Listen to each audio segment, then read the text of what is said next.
அனைவருக்கும் வணக்கம் தோழர்களே. எல்லோரும் எப்படி இருக்கீங்க? ரொம்ப மகிழ்ச்சியாக இருப்பீங்க அப்படின்னு நினைக்கிறேன். இன்றைக்கி வந்து பார்த்திங்க அப்படின்னா 19ஆம் நூற்றாண்டில் சமூக சமய சீர்திருத்த இயக்கங்கள் அப்படின்றத பற்றி ஒன்லைனர் பார்க்கலாம். இது வந்து 10th ஸ்டாண்டர்ட் புக்கில் இருக்குது. ஓகேங்களா? ஸோ ரொம்ப ரொம்ப இம்பார்ட்டண்டான topic. At least 1 to 2 questions compulsory இந்த டாப்பிக்லேருந்து வரும். ஸோ அதை பற்றிய ஒன்லைனர் கொஷின்ஸாக பார்க்க போகிறோம். அதுக்கு முன்னாடி இப்போ தான் ஃபஸ்ட் டைம் நம்ம சேனலில் பார்க்குறீங்க அப்படின்னா சப்ஸ்கிரைப் பண்ணி வச்சுக்கோங்க. கீழே டெலிகிராம் சேனல் லிங்க் கொடுத்துருக்கேன், ஜாயின் பண்ணிக்கோங்க. வாங்க வீடியோக்குள்ளே போகலாம். ஃபஸ்ட்டு கொஷின் பாருங்கள். 1828 பிரம்ம சமாஜத்தை நிறுவியவர் யார் அப்படின்னா ராஜாராம் மோகன் ராய். 1772லேருந்து 1833 வரைக்கும் இருந்திருப்பார். 1833 இங்கிலாந்தில் வந்து மரணம் அடைந்திருப்பார். ராஜாராம் மோகன் ராய் புலமை பெற்றிருந்த மொழிகள் அப்படின்னா வங்காளம் அப்படின்றது அவருடைய தாய்மொழி. அதுக்கப்புறம் சமஸ்கிருதம், அரபி, பாரசீகம், ஆங்கிலம் போன்ற பல்வேறு மொழிகளில் புலமை பெற்றிருந்திருப்பார். எத்தனை மொழிகள் புலமை பெற்றிருந்தார் அப்படின்னு சொல்லிட்டு கீழே கமெண்ட் பண்ணுங்கள். ராஜாராம் மோகன் ராய் கல்கத்தாவில் கோவிலை நிறுவிய ஆண்டு 1828 ஆகஸ்ட் 20. ஓகேங்களா?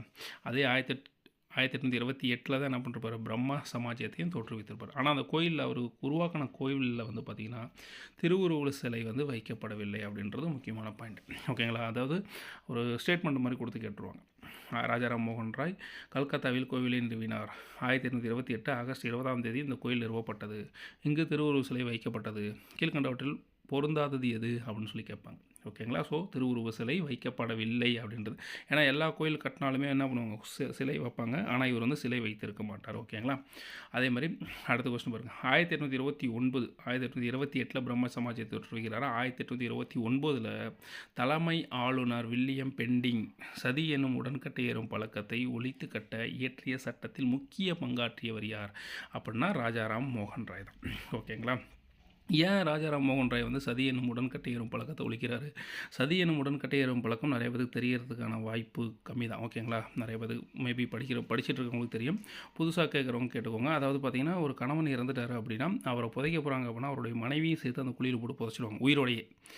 சப்போஸ் கணவனை வந்து எரிக்கிறாங்க அப்படின்னா அவங்க மனைவியும் அவரோடையே சேர்த்து துணி போட்டு சுற்றி கட்டி வச்சு எரிச்சிருவாங்க. இதுதான் வந்து சதி எனும் உடன்கட்டை ஏறும் பழக்கம். கணவன் இறந்துட்டால் மனைவியும் கம்பல்சரி இறக்கணும் அப்படின்னு சொல்லிட்டு நம்ம தமிழ்நாட்டில் கிடையாது, அதாவது சவுத் இந்தியாவில் கிடையாது, நார்த் இந்தியாவில் இந்த பழக்கத்தை வந்து பின்பற்றிட்டு இருந்தாங்க. சோழர்கள் காலத்துக்கு முன்னாடி வேணால் தமிழகத்தில் அங்கங்கே இருந்ததாக சொல்லப்படுது. ஆனால் சோழர்கள் காலத்துக்கு அப்புறம் அது கிடையாது. ஓகேங்களா? ஸோ இதை ஒழிக்கிறதுக்காக தான் ராஜாராம் மோகன் ராய் வந்து முயற்சி பண்ணி வில்லியம் பெண்டிங் பிரபுட்ட பேசி இந்த சட்டத்தை 1829 இயற்றிருப்பார். ஏன் அந்த சட்டத்தை வந்து இவர் வந்து இயற்றணும்? அதுக்கு முன்னாடி ஏன் இயற்றாமல் இருந்தார் அப்படின்னா அவருடைய அண்ணன் இறந்துருவார். அவங்க அண்ணியை உயிரோடையே அவங்களுடைய விருப்பம் இல்லாமையே செத்தே ஆகணும் அப்படின்னு சொல்லிட்டு அவங்க அண்ணனோட வச்சு எரிச்சிடுவாங்க.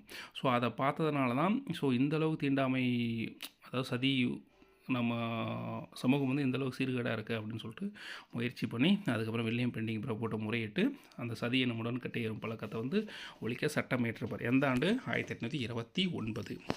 இந்துக்களின் மறைநூல் அனைத்தும் ஒரே கடவுள் கோட்பாட்டை அல்லது ஒரே கடவுள்களை வணங்குவதை உபதேசிப்பதாக கூறியவர் யார் அப்படின்னா ராஜாராம் மோகன் ராய். ராஜாராம் மோகன் ராய் மறைவுக்கு பின்னர் அவர் விட்டு சென்ற பணிகளை தொடர்ந்தவர் யார் அப்படின்னா மகரிஷி தேவேந்திரநாத் தாகூர். இந்த தேவேந்திரநாத் தாகூர் யார்? ரவீந்திரநாத் தாகூருடைய தந்தை. 1817 1905 வரைக்கும் மகரிஷி தேவேந்திரநாத் தாகூர் வந்து வாழ்ந்திருப்பார். மகரிஷி தேவேந்திரநாத் தாகூர் நம்பிக்கை பற்றி எத்தனை கொள்கைகளை முன்வைக்கிறார் அப்படின்னா 4 கொள்கைகளை முன்வைப்பார். அடுத்து வந்து பார்த்தோம் அப்படின்னா கேசவ சந்திர சென் பிரம்ம சமாஜத்தில் இணைந்த ஆண்டு 1857. பிரம்ம சமாஜம் உறுப்பினர்களிடையே பிளவு ஏற்பட்ட ஆண்டு எப்போ? 1886. ஆதி பிரம்ம சமாஜம் தேவேந்திரநாத் தாகூர் தோற்றுவிப்பார். ஸோ அந்த பிரம்ம சமாஜ உறுப்பினர்களே பிளவு ஏற்படுதல் 1886. அதுக்கப்புறம் என்ன பண்ணுவாங்க அப்படின்னா ஆதி பிரம்ம சமாஜம், இந்திய பிரம்ம சமாஜம் அப்படின்ற 2 அமைப்பு உருவாயிருக்கும். ஆதி பிரம்ம சமாஜத்தை தோற்றுவித்தவர் யார்? தேவேந்திரநாத் தாகூர். இந்திய பிரம்ம சமாஜத்தை தோற்றுவித்தவர் கேசவ சந்திர சென் அப்படின்றவர் தோற்றுவித்திருப்பார். குழந்தை திருமணத்தை எதிர்த்தோர் இந்தியாவின் பிரம்ம சமாஜத்திலிருந்து விலகி நிறுவிய அமைப்பு எனது சாதாரண சமாஜ் அப்படின்னு சொல்லிட்டு பேர் வச்சுருப்பாங்க. நவீன வங்காள உரைநடையின் முன்னோடியார்? ஈஸ்வர் சந்திர வித்யாசாகர். 1820 1891 வரைக்கும் அவர் வளர்ந்திருப்பார். ஈஸ்வர சந்திர வித்யாசாகர் நவீன வங்காள உரைநடையின் முன்னோடி. ஓகேங்களா? அடுத்து 1856 யாருடைய முயற்சியால் விதவை மறுமண சட்டம் இயற்றப்பட்டதுன்னா அவர் தான் வந்து யார்? ஈஸ்வர சந்திர வித்யாசாகர். யார்? ஈஸ்வர சந்திர வித்யாசாகர் 1856. கொஸ்டின் நிறைய டைம் கேட்டிருக்காங்க. விதவை மறுமண சட்டம் 1856. யார்? ஈஸ்வர சந்திர வித்யாசாகர். வங்காளம் நவீன உரைநடையின் தந்தை. அடுத்து வந்து பார்த்தோம் அப்படின்னா 1860 பாருங்கள், திருமண வயது பாருங்கள். திருமணம் இயற்றப்பட்ட திருமண வயது சட்டம் 10. 1891 12. 1925 13 வயசு. ஸோ அப்போ பாருங்கள், அப்போ 10 வயசுக்கு முன்னாடி பிறந்தவொடனே ஒரு 2 வயசு 3 வயசுலாம் கல்யாணம் பண்ணி கொடுத்துருவாங்க போல். அந்தளவுக்கு ரொம்ப ஒஸ்ட்டாக இருந்திருக்காங்கல்ல. 1860 வந்து பார்த்திங்கன்னா 10 வயது, அட்லீஸ்ட் 10 வயசுனாச்சும் கல்யாணம் பண்ணி கொடுக்கணும்னு கவர்மெண்ட் கேட்டிருக்கு. ஐ மீன் பிரிட்டிஷ் கவர்மெண்ட்டு. ஸோ அந்தளவுக்கு இருந்திருக்காங்க. ஓகே. பிரம்ம சமாஜத்தின் கிளை அமைப்பு என்னது? பிரார்த்தனை சமாஜ்யம். ஓகேங்களா? பிரம்ம சமாஜத்தின் கிளை அமைப்பு இது பிரார்த்தனை சமாஜ்யம். அடுத்து வந்து பார்த்தோம் அப்படின்னா 1867 பம்பாயில் பிரார்த்தனை சமாஜத்தை தொடங்கியவர் யார்? ஆத்மராம் பாண்டுரங். ஸோ பிரம்ம சமாஜத்தின் கிளை அமைப்பு பிரார்த்தனை சமாஜம். பிரார்த்தனை சமாஜத்தை தோற்றுவித்தவர் யார் அப்படின்னா ஆத்மராவ் பாண்டுரங். எந்த ஆண்டு? 1867. அப்போ பிரம்ம சமாஜம் தோற்றுவித்த ஆண்டு 1828. ஓகேங்களா? ஸோ வித்தின் ஒரு 40 இயர்ஸில் எத்தனை அமைப்பு தோன்றுறது பாருங்கள். ஸோ அது எங்கே தோன்றுறாங்க? பிரார்த்தனை சமாஜத்தை பம்பாயில் வந்து தோற்றுவிக்கிறார். யார்? ஆத்மராவ் பாண்டுரங். பிரார்த்தனை சமாஜத்தில் 2 மேன்மை மிக்க உறுப்பினர்கள் RC Bhandarkar, MG Ranade. So RC Bhandarkar, MG Ranade அப்படின்றவர் 2 பேர் வந்து என்ன பண்ணுவாங்க? மேன்மை மிக்க உறுப்பினர்களாக இருக்காங்க. அடுத்தது மகதேவ் கோவிந்த ரானடே. அதாவது 1842 1901 வரைக்கும் அவர் தொடங்கிய அமைப்பு பாருங்கள். விதவை மறுமண சங்கம் 1861. மகதேவ் கோவிந்த் ரானடே அப்படின்றது தான் எம்ஜி ரானடே. ஓகேங்களா? எம்ஜி ரானடே தான் மகதேவ் கோவிந்த் ரானடே அப்படின்றவர். விதவை மறுமண சங்கம் 1861 தோற்றுவிக்கிறார். பூனே பர்வஜனிகா சபா 1870 தோற்றுவிக்கிறார். தக்கான கல்விக் கழகம் 1884. ஸோ மொத்தம் 3 தோற்றுவிக்கிறார். 1861 விதவை மறுமண சங்கம், பூனே பர்வஜனிகா சபா 1870, தக்கான கல்விக் கழகம் 1884. இது வந்து போர்த்துகலை கேட்கறதுக்கான வாய்ப்புகள் நிறையா இருக்குது. ஓகேங்களா? அடுத்து வந்து பாருங்கள், குளம்கிரி, அதாவது அடிமைத்தனம் என்ற நூலின் ஆசிரியர் ஜோதிபாவு பூலே. குலாம்கிரி அப்படின்ற நூலின் பொருள் என்ன அப்படின்னு சொல்லி கேட்கறதுக்கான வாய்ப்புகள் இருக்குது. என்னது? அடிமைத்தனம். யார் இந்த நூலின் ஆசிரியர்? ஜோதிபாவு பூலே. 1875 ஆரிய சமாஜத்தை நிறுவியவர் சுவாமி தயானந்த சரஸ்வதி. 1875 சுவாமி தயானந்த சரஸ்வதி. சுவாமி தயானந்த சரஸ்வதி எழுதிய நூல் என்ன அப்படின்னா சத்யார்த் பிரகாஷ் அப்படின்ற நூலை எழுதியிருப்பார்.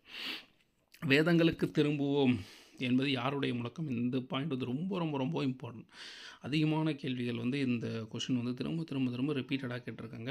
வேதங்களுக்கு திரும்புவோம் அப்படின்னு சொன்னவர் யார்? தயானந்த சரஸ்வதி. 1824 1833 வரைக்கும். ஓகேங்களா? இஸ்லாமும் கிறிஸ்துவ மதத்திற்கு மாறிய இந்துக்களை மீண்டும் இந்துக்களாக மாற்றிய தொடங்கிய இயக்கம் தான் என்னது? சுத்தி இயக்கம். இந்த சுத்தி இயக்கத்தை கொண்டு வந்தவர் யார் தான்? சுவாமி தயானந்த சரஸ்வதி தான். ஓகேங்களா?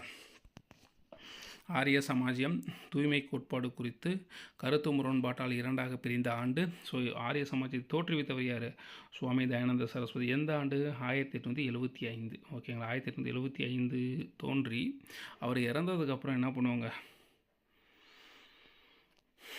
கருத்து முரண்பாட்டால் 2 சீடர்கள், முக்கியமான சீடர்கள் இருப்பாங்க அவருடைய இதில். அதில் 2 சீடர்களும் 2 இதாக பிரிவாங்க. எந்த ஆண்டு? 1893. 1875 ஸ்டார்ட் பண்ணி 1893 என்ன பண்ணுறாங்க?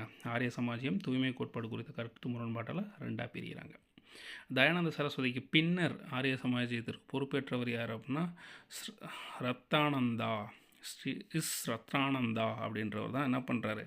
தயானந்த சரஸ்வதிக்கு பின்னாடி ஆரிய சமாஜத்தில் பொறுப்பேற்கிறார். ராமகிருஷ்ண பரமஹம்சர் காலம் என்ன அப்படின்னா ராமகிருஷ்ண பரமஹம்சர் 1836 1886 வரைக்கும் கல்கத்தாவுக்கு அருகே இருந்த தட்சணேஸ்வரம் என்னும் ஊரை சேர்ந்த எளிய அர்ச்சகராக பணிபுரிந்தவர் தான் யார்?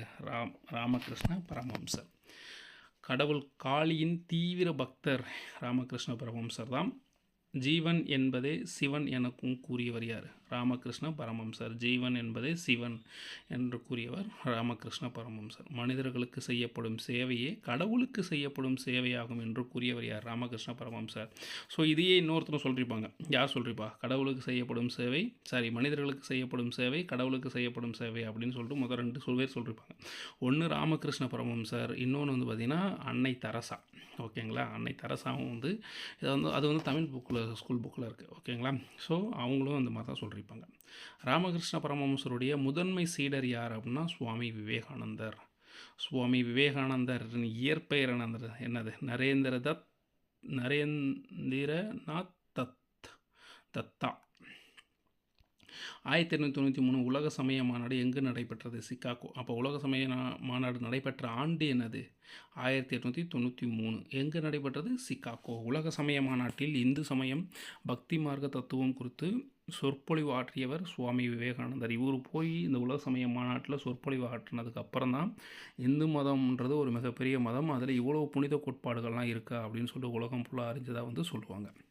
1875 பிரம்ம ஞான இயக்கத்தை அமெரிக்காவில் தோற்றுவித்தவர் யார்? ஹெச்பி பிளாவாட்ஸ்கி, அப்புறம் கர்னல் ஹெச்எஸ் ஹால்ட் அப்படின்றவர் 2 பேரும் தோற்றுவித்திருப்பாங்க. ஓகே நண்பர்களே, இந்த 40வது கொஸ்டின்லேருந்து அடுத்த பார்ட் பார்ட் 2வில் பார்க்கலாம். ஏன்னா இதுவே 10 நிமிஷம் ஆகிடுச்சு. ஓகே நண்பர்களே, தேங்க்யூ, பாய்.